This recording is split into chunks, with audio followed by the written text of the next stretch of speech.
Hello, we've literally just landed in Switzerland and we've come straight to Baselworld 2018. We've come straight to the Rolex stand, and I know that I've been so excited to see this year's product, Bill, as you have. We wait all year for this. Did it live up to expectations? It really did, Faye. Day one, meeting one, and already we saw the hero product that Rolex will be rolling out this year. And again, it's no surprise that they're supporting their professional collection, but it is a surprise now to see the GMT Master 2 in steel. And let's not forget the name that goes before Rolex and has done ever since they invented the waterproof case, the Oyster. And this year they bring the Oyster 36mm, which we've seen before, but now has a new movement fitted to it. It comes in any number of variety of dial variations, but it's such an important watch for Rolex. And as watch sizes amongst men seem to be shrinking, this is a watch that's going to become more and more important.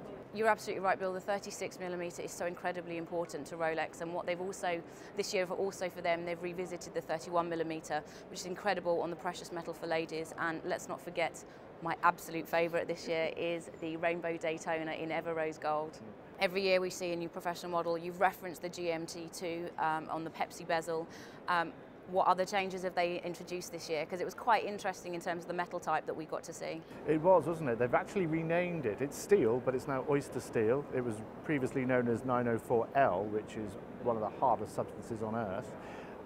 That's not the only detail. I think what's incredible is the Cerachrome bezel, which they introduced a few years ago. They really struggled, they told us, to create the classic two-tone bezel designs that these watches are renowned for. They perfected it, they launched it on a white gold model, and it's now available on the steel. It has a black dial as opposed to the blue dial that we saw on the white gold model. And it again gives us 70 hours power reserve. I mean, I think they have 10 patents now running on this particular movement, so there's a lot going on. I think there's definitely an audience for this watch. I think it looks really stunning.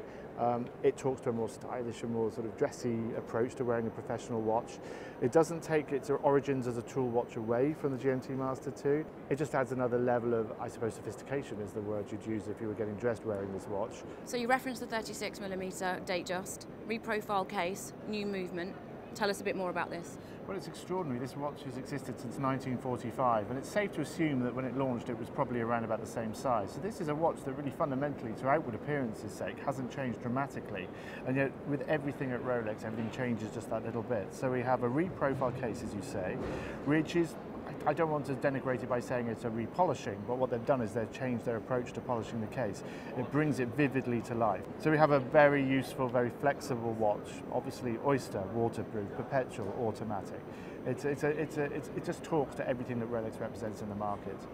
The 31mm has been revisited with a reprofile case, as the same as we've discussed with the 36mm, and some incredible dials this year from Rolex. The Butterfly dial that they've launched, I believe there's 20 butterflies, all in mother of pearl on the Pave dial, but the entire collection starts at just over £18,000. So there is a subtlety to it as well. It is a dress watch because it's precious metal, and it comes on the iconic President bracelet, which I've always loved. But this year, the introduction, again with the caliber that they moved over from the Pearl Master, which again gives it approximately 70-hour power reserve. It's just a beautiful collection and a real luxury element and for the ladies' offer. But I don't think that was your favourite watch, was it? No, Bill, it I think that began with a D. Yeah, yeah, you're absolutely right. I was incredibly taken with the Daytona. The Cosmograph Rolex is it's another icon. We talk about icons quite a lot, but it's a standout model. It's an incredible watch. It's incredibly fun. It's incredibly beautiful. It's going to be incredibly difficult to get hold of, but it was wonderful. Yes, I suppose we need to manage expectations slightly, because I understand Rolex can only really produce these pieces when they get access to the gems required to make them. Rolex won't do anything unless they're absolutely comfortable with the stones and the visual offer and sort of the quality. So getting those sapphires to match, and bear in mind it's not just one colour, it's a rainbow. It's called the Rainbow Daytona for a reason, and this is just another example of their excellence. And I love how they have fun with it.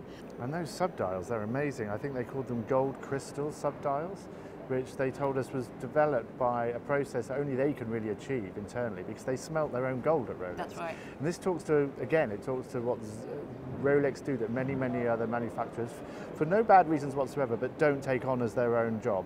And they do, and they make their own gold. So it allows them to come up with this frosted gold finish on the sub-dials, which again, I don't think we can talk about piece unique too much because it might put people off. Another reason why these watches are so desirable. Why do you think the brand has such enduring appeal? Well, I think the clue is in that word enduring, isn't it? It's the endurance of the watches, it's the product.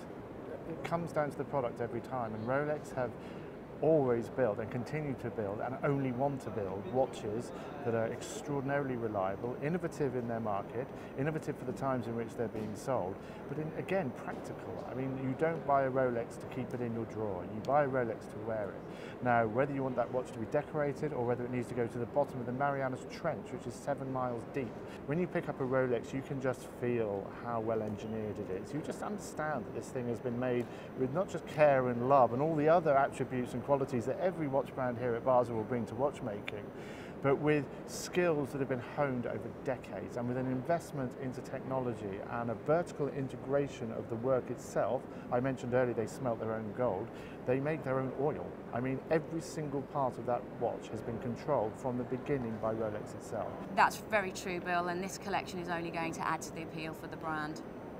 Sadly, that's all we've got time for. Bill, thank you very much for joining us. We've both got appointments now. We've got the toughest job in the world. We've got to go and look at some more watches. Thank you.